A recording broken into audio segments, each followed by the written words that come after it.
네, 지금 이번 시간에는 사회적 기업 관련된 사회적 기업이 무엇이고 또 사회적 기업에 대한 현황, 그다음에 사회적 기업이 어떤 부분들로 추구하는 목적이 있는지 이 부분들을 가지고 설명을 좀 드리도록 하겠습니다. 일단은 사회적 경제라는 부분들을 이해를 하셨는데, 사회적 경제는 엄밀히 따지면 사회적 목적을 실현하는 경제 또는 사회적 가치를 실현하는 경제라고 보시면 될 것 같습니다. 특히 사회적 경제의 조직의 현황을 보면 사회적 경제의 조직을 하나 들어가 있는 게 사회적 기업, 협동조합, 마을기업, 이렇게 또 자활기업까지 포함되어 있는데요. 특히 그 중에 굉장히 중요한 핵심 조직이 사회적 기업입니다. 그래서 사회적 기업은 첫 출발부터가 어떤 사회 문제를 풀 것이냐의 부분도 출발점이 들어간다고 보시면 될 것 같습니다. 그래서 한국 사회 내에 있는 사회 문제, 특히 개인의 문제이면서도 지역의 문제이면서도 사회 문제인 이 부분의 출발점을 두고 그 안에서 지역사회에 있는 여러 가지 문제, 청년 실업이라든가 미혼모 여성 문제라든가 독거 노인 문제라든가 환경오염이라든가 장애인 고용이라든가 고령화라든가, 그러니까 한국 사회에서 굉장히 사회 문제화되어 있는 것들을 해결하기 위한 비즈니스 모델을 추구하고 있는 게 사회적 기업이라고 보시면 될 것 같습니다. 사회적 경제에 있어서의 운영 방식은 우리가 기존에 있는 회사 운영 방식과 똑같다고 생각하시면 되는데, 그 안에서 굉장히 중요한 핵심적인 기제가 있는데요. 그 안에 들어가 있는 게 사회혁신입니다. 그러니까 기존에 운영하고 있는 방식과 좀 다른 방식으로 어떤 문제를 새로운 방식으로 해결 방안을 두고 그 해결 방안에 대한 부분을 돌려서 그 문제를 해결할 수 있다라는 부분들로 솔루션이 나오면 그 솔루션을 중심으로 운영되고 있는 게 사회 혁신적인 방식으로 진행되고 있고, 그거를 사회적 기업으로 운영된다면 그게 사회적 기업 방식으로 생각하는 거고요. 그래서 사회 혁신의 결과로 사회적 가치를 창출하는 방식이 사회적 기업의 굉장히 중요한 핵심적인 모델이라고 보시면 될 것 같습니다. 우리가 일본적으로 알고 있는 사회적 기업은 보통 기본적으로 1섹터, 2섹터, 3섹터 구분으로 나누는데요. 기본적으로 1섹터는 우리가 말하는 정부, 국가를 말하는 거고, 제2섹터는 시장, 특히 기업을 말하는 거거든요. 그리고 제3섹터는 NGO, NPO 단체라 그래서 비영리 단체를 중심으로 하고 있는데, 과연 그러면 사회적 기업은 어느 섹터에 들어가 있느냐라는 굉장히 논란들이 좀 많습니다. 그래서 제4섹터에 있는 사회적 경제를 제4섹터 용어로 보기도 하고요. 또는 제1섹터, 2섹터, 3섹터의 교집합 부분에 혼재되어 있는 영역으로 보기도 합니다. 그래서 사회적 경제의 영역은 새로운 영역에 대한 부분들, 그러니까 우리가 기존에 있는 1섹터, 2섹터, 3섹터하고 좀 다른 개념의 영역에 들어가 있는 부분이라고 말씀을 드리기도 하죠. 이 이유는 왜 그러냐면, 사회적 경제에 있어서 사회적 기업은 기업이면서도 국가가 해결하지 못하는 사회 문제를 해결한다는 굉장히 그 부분도 있고요. 또 NGO와 NPO와 같은 사회적 영향력을 파급해주는 역할들도 있고, 그래서 사회적 가치를 창출하는 부분들이 있어서 앞서 말씀드린 것처럼 이 교집합 속에 다 들어가 있는 영역이라고 보시면 될 것 같습니다. 또는 유럽에 있는 연구 네트워크, EMES라는 연구 네트워크에서도 똑같은 이야기를 하는데, 사회적 경제는 이 안에 가운데에 있는 이 트라이앵글 속에 국가와 시장과 민간 영역에서 이 가운데 영역에 들어가 있는 이 영역 속에 들어가 있다라고 보기도 합니다. 또는 정태인 박사님이 굉장히 또 이 복잡한 표를 이야기도 하긴 했는데요. 목적을 어디에 두고 있느냐, 사회적이냐 경제적이냐, 또는 조직의 성격을 공식적이냐 비공식적이냐, 또 경제행위의 목적을 상업적이냐 비시장적이냐, 또는 규제의 정도를 규제가 강하냐 아니면 자유롭냐에 있을 때 이 사회적 기업이 이 가운데 들어가 있는 영역으로 보시면 될 것 같습니다.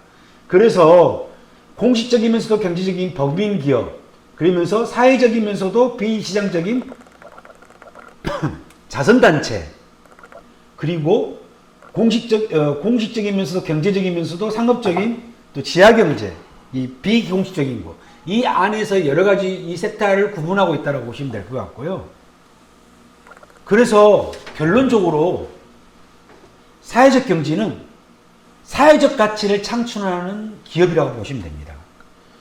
한국사회적기업진흥원에 있는 홈페이지에 나와 있는 사회적 경제의 사회적 기업의 영역에 있어서는 사회적 책임을 다하는 기업, 특히 전통적인 기업, 경제적 가치를 창출하는 부분이 들어가 있고요. 사회적 가치를 창출하는 이 부분이 함께 들어가 있는 기업이 사회적 기업이라고 보시면 될 것 같습니다. 그래서 사회적 가치만 창출하는 곳은 우리가 말하는 정통적인 비영리 기업이라고 보시면 될 것 같고요. 경제적 가치만을 추구하고 있는 곳을 우리가 일반적인 말하는 주식회사, 그러니까 영리 기업에 있는 부분들을 정통적 기업 쪽에 있는 영역의 영역으로 보시면 될 것 같습니다. 그래서 앞서 말씀드린 것처럼 영리 기업은 조직의 성과 중심의 비즈니스 조직이고, 비영리 조직은 미션과 관계 중심의 조직인데, 사회적 경제 기업은 미션과 관계 중심의 비즈니스 조직이 혼재되어 있다고 보시면 될 것 같습니다. 그래서 굉장히 어렵습니다. 사회적 기업은. 왜냐하면 사회적 가치도 창출하면서 돈도 벌어야 되는, 그러니까 비즈니스도 창출해야 되는 기업이기 때문에 그렇습니다. 현재 사회적 기업의 사회적 경제 기업의 현황을 좀 보면, 지금 2020년도 6월까지의 현황을 보면 사회적 기업은 예비까지 포함해서 한 4,000개 정도, 예비 일반 인증 사회적 기업이 한 2,500개 정도, 그 다음에 예비 사회적 기업이 한 1,500개 정도 되고요. 일반 협동조합이 한 15,000개 정도, 그 다음에 사회적 협동조합은 한 1,900개 정도, 그 다음에 마을기업은 한 1,500개 정도 된 부분이 있는데, 계속적으로 사회적 경제, 그러니까 사회적 기업 육성법이 2007년도 이후에 시작되면서 계속 사회적 경제 기업은 계속 증가 추세에 있다고 보시면 될 것 같고요. 그래서 앞으로도 사회적 경제 기업들, 특히 사회적 기업과 일반 협동조합, 사회적 협동조합, 마을 기업들은 계속해서 증가 추세가 굉장히 강해질 것이다. 저는 그렇게 예측을 하고 있습니다. 특히 사회적 기업은 지금 이 사회적 기업 진흥원에 있는 표에서 나와 있던 것처럼 사회적 기업에 있어서 조직 형태가 비영리 법인과 일반 영리 법인이 혼재되어 있는데, 영리 법인, 그러니까 우리가 말하는 사회적 기업 그러면 일반 영리 법인에서 많이 나올 거라고 생각을 하잖아요. 맞습니다. 맞는데 영리 법인이 한 75%가 사회적 기업으로, 우리가 말씀드린 것처럼 상품부사 회사 또는 농업 법인 또는 일반 협동조합 내에서의 영리 법인에서가 한 75%가 차지하고요. 앞서 말씀드렸던 정통적인 비영리 법인 쪽에서 하고 있는 게 한 25%가 사회적 기업으로 인증받은 곳들이 꽤 있습니다. 지금 말씀드렸던 것처럼 비영리 민간단체라든가 사회복지법인이라든가 사회협동조합 또는 민법사 법인들이 있는 이 비영리 법인 쪽에서도 사회적 기업을 인증받은 곳들이 있는 것이죠. 그러니까 앞서 말씀드린 것처럼 사회적 기업은 영리회사에서도 사회적 기업이 나올 수도 있고, 말씀드렸던 민법사 법인이라든가 사회복지법인 쪽에서도, 그러니까 우리가 말하는 NGO, MBO 단체 쪽에서도 사회적 기업이 나올 수 있는 이 두 가지 속성들이 같이 연기되어 있다고 보시면 될 것 같아요. 그래서 사회적 기업은 두 가지가 굉장히 중요합니다. 소셜 미션, 어떤 사회적 가치를 해결할 것이냐, 어떤 사회 문제를 해결할 것이냐가 굉장히 중요한 소셜 미션에 대한 부분들이 굉장히 중요하고요.